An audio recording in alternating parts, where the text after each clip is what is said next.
Hello, sorry for taking a little bit to do an upload here, but I've been a little bit sick these past 2 weeks. You'll probably hear me cough a few times in this video, but that's okay, I'm feeling a lot better. Originally, I had been planning to do a video about labels.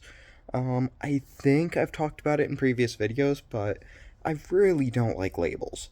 However, I have a couple more important things to talk about. Well, just one actually. The other video I was planning on doing was about a song, and it's a song I really, really enjoy, but we will save that for later. Um, Instead, what I wanted to talk about is loneliness and how it can really impact you growing up. Um, and how it impacted me specifically. And you know, for a long time, I didn't have the best home life. I know I've talked about this before, but it it definitely hurt growing up. But I won't say it was all bad, I suppose, because it impacted the person who I am today, and it's oh my gosh, almost dropped my phone. Oh, sorry. Yikes. Okay. But yeah, I was a little bit nervous making this video just because I don't like saying mean things about people, even if, in a sense, they are true. Saying that my father was not around as much as I would have liked him to be when I was younger, it's true. I don't like talking about it, though, if I'm being honest. 'Cause, I mean, I'm sure he wanted to be around more, but he had to be out there and make money. It was pretty simple. It's a simple reason, I should say, but it still hurt. And obviously, I would have preferred him to have been around more instead of making more money. But that's just how it is. Sometimes you obviously fucking need money to survive.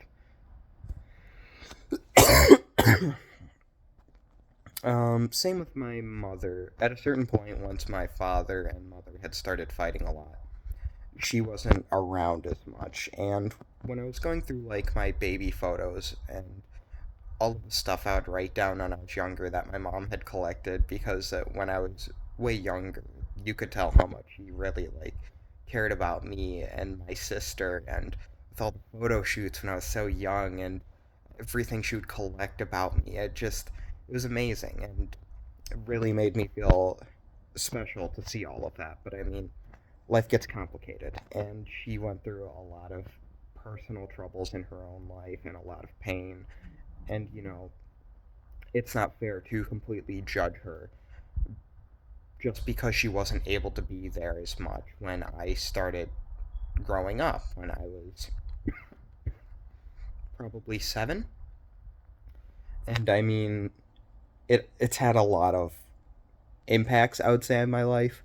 Uh, it didn't really get better for a long time, even when I had my step parents in my life as well. You'd think having more parents might help, but no.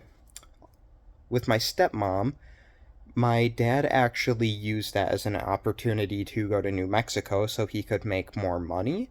And at the time, I believe it was for a full summer. So it wasn't the longest in the world. It might have been more than a full summer. It probably started a bit before summer, actually. But there was a time in my life when my stepmom, who was just my dad's girlfriend at the time, was the only person I lived with, along with my sister and 3 of my stepbrothers. And my stepmother, she's not the best mother in the world, but I mean, I don't hate her for it. It's difficult to be a parent. I know I would struggle so much. I don't know if I would be able to give a child the attention and love and care they deserve. I don't know. And you really can't know that kind of stuff until you have a kid, I believe. even if you're a great brother or a great uncle, that's not truly a sign that you'll make an amazing parent. It's such a different commitment. And, I recognize that. But it still hurt, uh, being left with someone who obviously cared about me less than she cared about her own children. And even then, they weren't given the most attention and respect. But it was challenging. It was challenging to say the least. And during that time, my mom wasn't the most available either. I can't remember exactly when she checked herself into the psych ward. I believe it might have been around that time, if not a little bit later than that. But she has always struggled with depression and anxiety and harmful negative thoughts regarding herself. And, these days she's seeing a therapist, which is amazing. It's really happy to hear, honestly. I'm really happy to hear that she's like starting to get back with her own life and enjoy life more and getting to work through a lot of her trauma from her childhood. That's like fantastic. I could not ask for anything else. It really makes me happy. Gosh, sorry.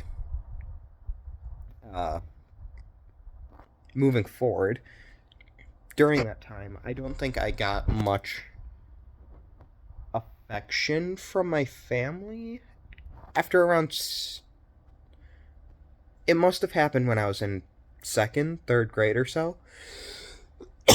And even then, my dad hadn't been around that much since he was so busy with working all the time before I was in second grade. But around second grade, that's when things started to get a little bit rough between my parents because my dad was always working so much and didn't spend enough time with my mom and me and my sister. And my mom just really didn't like that. And so she decided to ultimately get a divorce with him. And their divorce wasn't finalized until much, much later. But that kind of pain that those two were going through, I kind of noticed it. As a kid, I kind of just had to deal with it and the consequences it had within my own life. I noticed I wasn't getting as much attention as I used to from either my mom or my dad because I ended up living with my dad, obviously, and with him working all the time, he wasn't around as much. So I really only got to see my mom when she would pick us up, which was fairly frequent. It's not like she was completely out of my life, but it did kind of take away from that level of closeness that I had once previously had as a kid with her. And that made me go through a kind of a downward spiral? Yeah, that's what I would call it. And I started to suffer through third grade, even. As early as third grade, I started becoming less happy. I wasn't too happy before that. I have a lot of like negative memories about my childhood, and that's just a part of who I was at the time, and I suppose that's sad to say. But there was a lot of things I did enjoy and a lot of things I did love, and I was apparently a very loving kid and a very caring person, and I would just do everything I could for people. And sometimes I could see that reflected with the writings that I had from when I was younger. And that's cool to see that like I'm kind of regaining some of those positive attributes that I had as a kid while leaving behind the negativity and the sadness and moving forward as a person and seeing my parents' lives improve. And that's really important to me.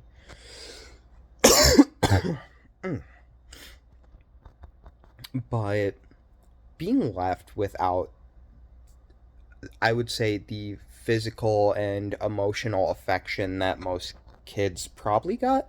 I won't say everyone got it. That's why I make these videos, for the people who didn't and the people who struggle and are still struggling and don't know what to do with that. And obviously, I'm not a professional, I'm not a psychologist, I'm not a therapist. I'm never going to be able to do as good as someone who has professional experience handling those emotions and walking people through them and the psychological mechanisms behind all of that. I'm never going to do as well as they would. But if you at least hear my experience and you hear that I was able to get through it and that I am able to be the person I am today, I mean, I have a decent job, I have a decent car, I live on my own right now. I can afford to have a newer car. I can afford to live on my own, and I'm someone who hasn't gone through college. I didn't have a great childhood. I saw a lot of pain in my mother and father's life. I wasn't close with my siblings. I had very few friends growing up.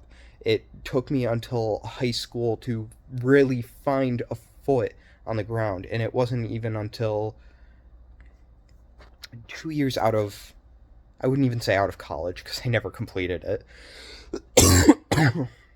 2 years out of high school that I had started to find a place within my friend group where I was, me, and I could express myself more clearly.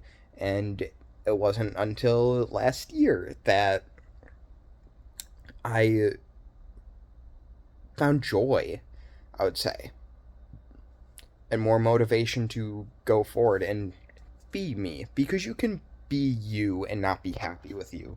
And that's what I was, because it wasn't something I was used to. It wasn't a person I knew, and I had to get used to that. But I mean, that's what I want to tell you guys. It's okay to struggle. It's okay to have a hard past. It's okay to go through pain. But you need to understand that there is life that goes on afterwards, after all of the pain, that you are so fucking special and so truly amazing. You all deserve to know that. Each and every one of you out there, truly. Anyone who has struggled, you need to know that just because you had a difficult past and there are things that still haunt you and still things that hurt you, they're a part of you and they aren't going to last forever.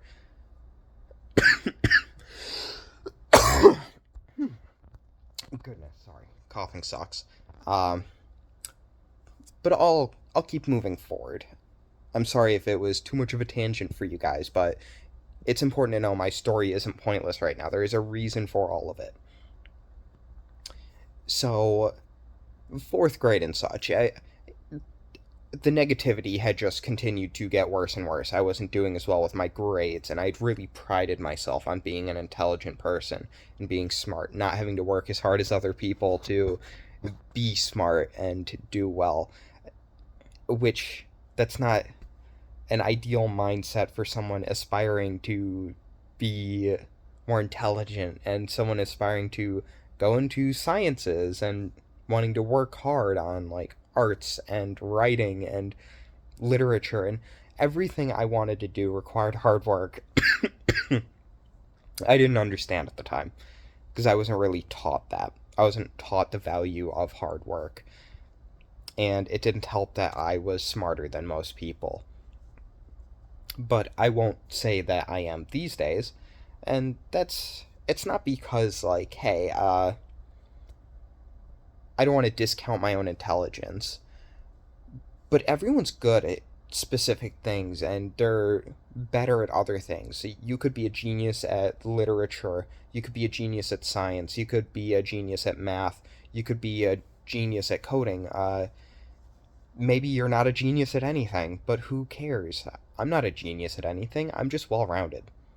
And that's the truth. And that's what I didn't know when I was younger. I thought I was a genius. And I didn't excel at anything. There's nothing I was truly amazing at.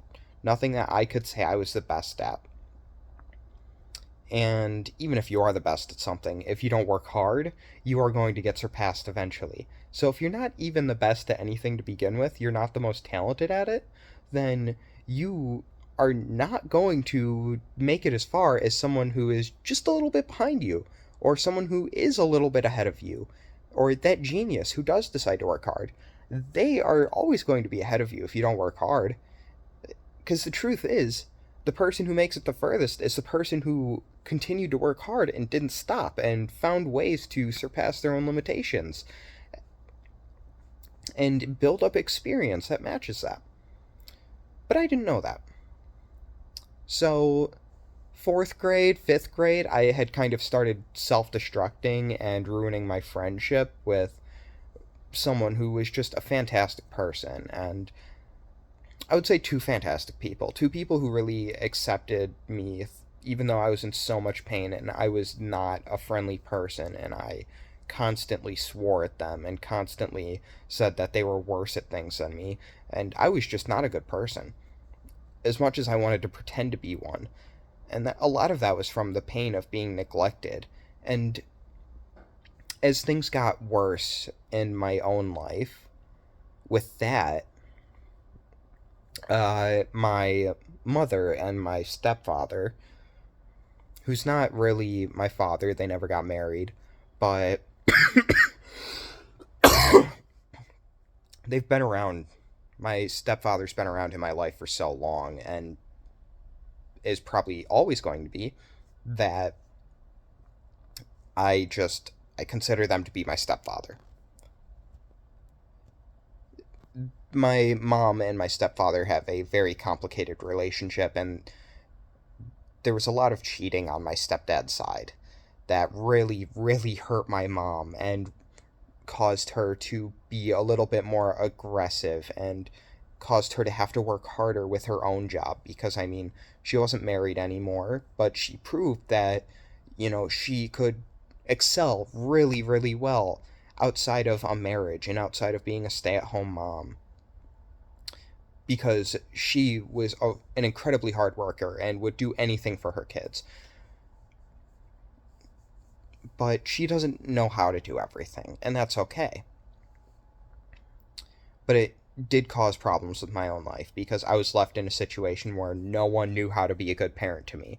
My stepmom, she has never been a great mother, and, that left me being more lonely. And my dad was always working, so I never got to see him. So there's that loneliness there. And then I didn't have any close friends because I had ended up pushing them all away. And then in seventh grade, I ended up moving to another school district, which was the start of a huge positive trend for me. But at that point, I was basically failing all of my classes. I wasn't close with my father, my stepmother, my mother, my stepfather. I wasn't close with any of them. I was barely close with my siblings because of everything that was going on. I had so many siblings, but we were all hurting so much, and we didn't know what to do with all of the pain and trauma involved with our parents, that it was hard for all of us to connect. And I probably just bossed people more around than actually had a brotherly relationship with them, which is so sad because it has impacted my life today. A lot of my step siblings, I'm not really as close as I would like to be with them, and I'm barely close with my sister. I'm trying. I want to be closer with her. The best I can do right now is for my half siblings, and that's because they're still young, and I visit my mom's house decently often now. Probably not every week, as much as I would like to. I still suck with that, because it's hard to, encourage yourself to go and want to visit people when you went through so much loneliness and pain that was tied to those people. And, I've done better. I've grown to accept a lot of the pain and trauma that I had. And I've grown to accept that, it was a part of my life growing up.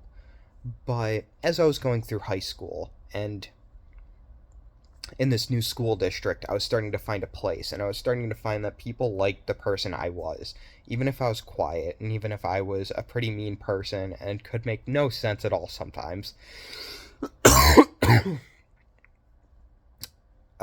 I had value in the fact that because I had seen so much pain in my own life, I didn't want anyone else to go through that, and I was willing to really give up anything I had in order to support the people around me. An example is Andrew, I believe it was in 7th or 8th grade. Uh, One of my old friends, we're not close anymore, just because we'd grown apart, had different hobbies, friend groups, interests, all of that. But I didn't have very much at the time, but I did have $60, and Andrew needed a new pair of shoes for track, and no one was going to buy it for him. So I told him, "Yeah, I'll just give it to you. I'll give you the money so you can get this pair of track shoes." And who knows whether it was true or not, because younger kids are assholes. Let's be honest with ourselves. They lie and steal and they bully other people, and maybe it wasn't true, but I'd been willing to do that.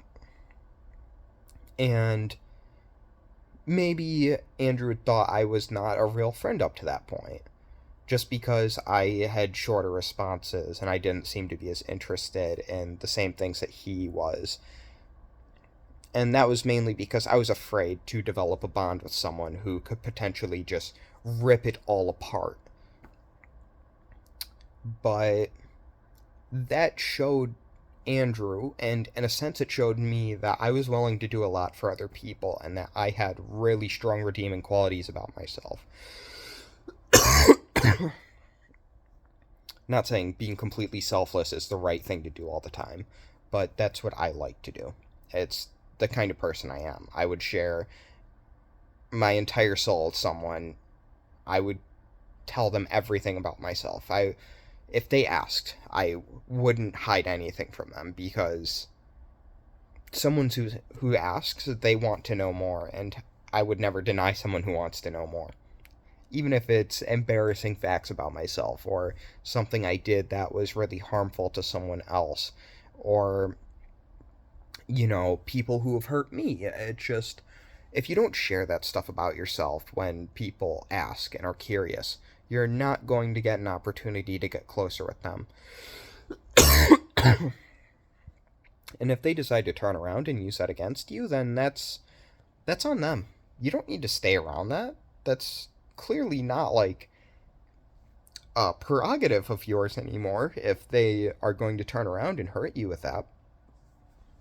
But that attribute, that kindness that I developed from not wanting other people to suffer the same way that I did, it carried me throughout life in a really strong and positive way, because even if I wasn't like the most interesting person to talk to because I didn't want to share anything about myself back then, um, I had this kindness about me that made people want to stick around me, even if I would never share my interests with them. And I was only interested in talking to them about their interests and only interested in helping them with their problems in life. It made them feel important, and they appreciated that about me, and it slowly made me become more and more willing to share about myself and tell other people about me and have them know about my hobbies and what I like to do and what I like to eat and what kind of music I like. It just, that one thing that came out of all of that pain made everything worth it for me. And I think if you can find one small thing that makes it all worth it out of any trauma you have, then you can really make something out of that. And if you just accept that that pain was a part of you when you were younger, that loneliness did something for you, it wasn't all for naught. It wasn't something that ruined your life entirely, then hey, that's amazing. That's fantastic. I know it's not easy to accept problems in your life and to acknowledge that good things can come out of your problems, and that the most painful things in your life might not have been something that ruined your life. It's all about what you choose to do, what you choose to acknowledge. You can choose to take everything at the face value that a bad thing is a bad thing and there's nothing you could possibly gain out of it. And hey, that's what you'll get out of it, a negative thing. But if you accept that, hey, there's some bad things that happened, but there's also all these good things. That bad thing isn't just a bad thing anymore. It's a learning experience. It's a way that you were able to grow as a person. And that's what my loneliness was for me. It was what encouraged me to keep going, because it was my goal to leave that loneliness and find people who would accept me and love me. And I didn't know what traits I had that would make that possible. But I kept trying, and I kept talking to people about effectively nothing. I mostly listened. But it helped me find kindness and a huge sense of altruism that I have never let go of, and probably won't be able to ever let go of. Doesn't mean I'm endlessly kind. It just it just means that there's some things that I care about more than others. And I'm willing to do so much to keep those things close to me, as long as, it's still healthy for me to have it around me and those people. And I know I have that capability, the ability to stick around people and the ability to change people's lives just by being there. Maybe not even by talking so much, but if I can combine that with this sense of personality that I've developed, then not only can I change people's lives by being me, I can also be that funny, charismatic person I've always wanted to be. I can be that person who makes you laugh, or I can be that person who makes you smile and makes you feel like you're worth something, or I can be that person who shares their interests with you and you get to have long, in-depth conversations with. And I'm still working on that. I'm working very hard on that. But it all started from that loneliness.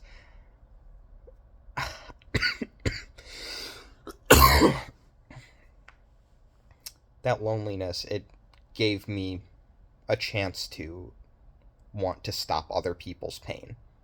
That want to stop other people's pain and to be good to them and show them that they are meaningful and that they should be cared for and loved, because I hadn't been.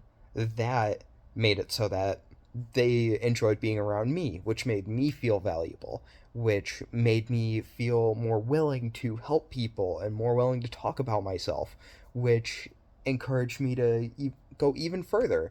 And it made people really love and care about me. And then, in a sense, I was able to feed that back into them. I was able to bring more positive energy to them. And that was all because I was lonely. Not entirely. That it's still me. It's not because I was lonely. I'll clear that up. It's because I was lonely and I chose to do something with that. I chose not to give up. I chose to acknowledge that there is some positives that come out of suffering. And it's all about how you apply it.